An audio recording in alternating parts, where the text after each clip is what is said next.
Then,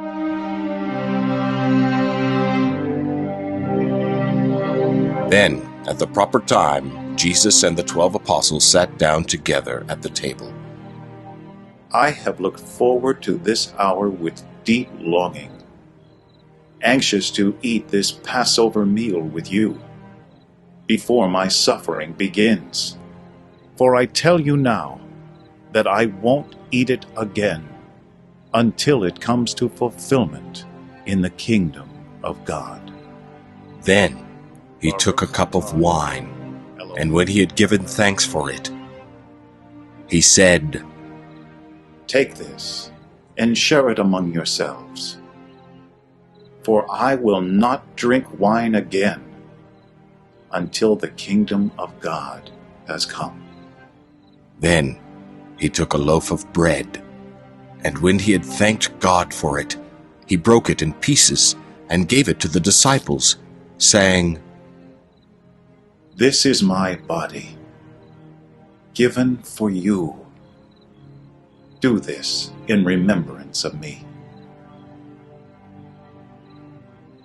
After supper, he took another cup of wine and said, "This wine is the token of God's new covenant to save you, an agreement sealed with the blood I will pour out for you." But here at this table, sitting among us as a friend, is the man who will betray me. For I, the Son of Man, must die, since it is part of God's plan.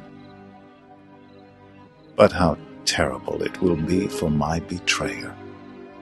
Then the disciples began to ask each other which of them would ever do such a thing. And they began to argue among themselves as to who would be the greatest in the coming kingdom. Jesus told them, "In this world, the kings and great men order their people around, and yet they are called friends of the people. But among you, those who are the greatest should take the lowest rank, and the leader should be like a servant.